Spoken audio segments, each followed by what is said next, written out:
There you go. Been playing in my shed, my little world of wood. Look at that, beautiful, isn't it? Hey? All different flavours from all here, all over the place. Sticks over there for walking sticks and stuff, and just everything everywhere. Now, big question I often get asked is, how do you make your glue job look like it's supposed to be there if you can't hide it? Like, there's two ways to go. Make a glue joint invisible, or make it look like it's supposed to be there. So what I'm talking about is red gum logs and natural timbers and stuff like that. Now, what I've done is I have here somewhere, hang on, right, I have these pieces of red gum. Good picture frame, eh? Making them into mirrors and stuff like that. Now, I cut one of these out for another project, and rather than wasting the middle, because the middle was actually quite delicious, what I've actually done is I've made,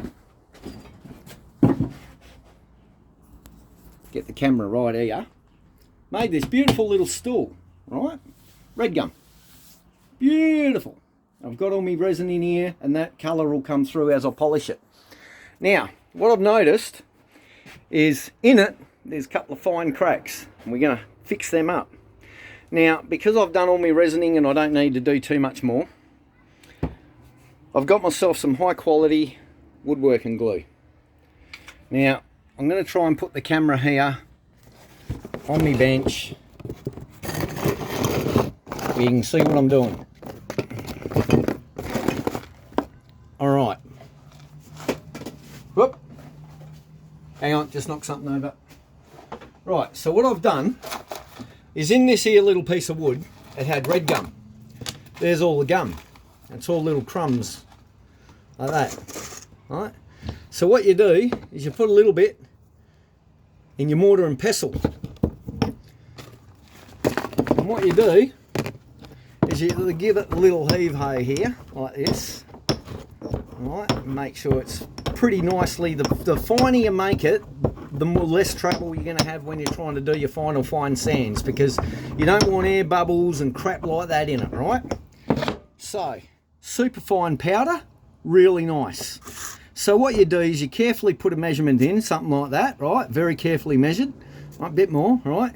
Oh, and see the dog hair? Make sure that Buddy's not in it. Buddy, keep your hair to yourself.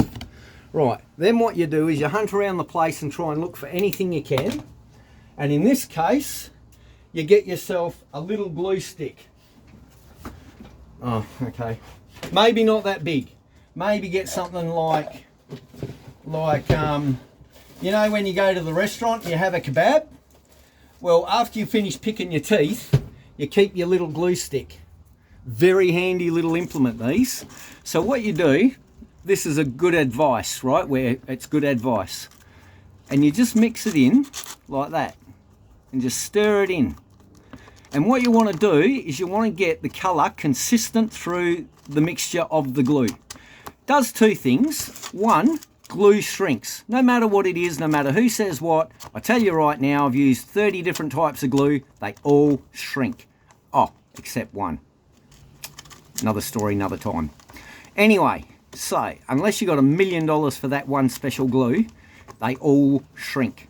So putting texture and product into it, nice colour, but not quite enough. Haven't got that cherry of the red gum yet, so we put in a little bit more, finely measured, just like that.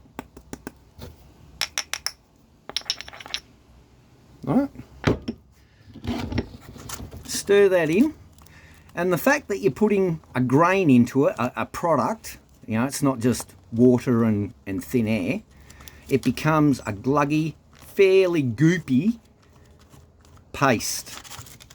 Much like timber filler, except 10 times better, because A, you made it, and you've got the privilege of saying, hey, I did that. And B, it'll last 10 times longer. And there it is. Nice, cherry, red gum looking red. So then, you get your little stool, right, and for the purpose of the demonstration, I'll see if I can't put him in here. You can't see the cracks.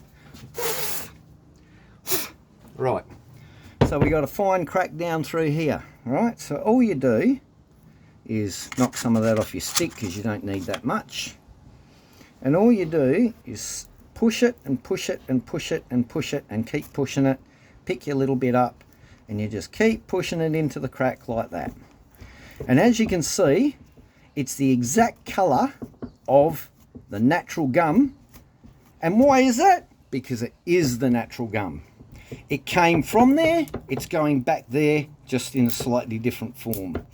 Now when it's getting solid enough you can break a stick, it goes off rapidly, this stuff, because like I said, you've mixed the glue into gum. Gum absorbs moisture, glue is moisture, so before you know it,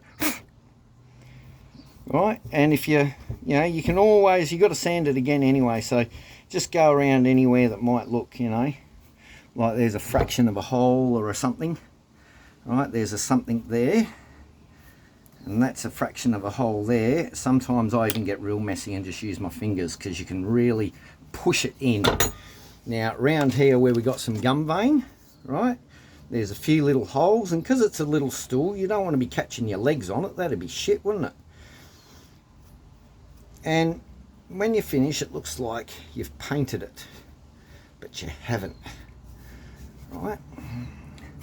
Incidentally, just a little bit of useless information for anyone that wants to know out there. This is also the same kind of way, to a degree, that Aboriginals used to put war paint on their face.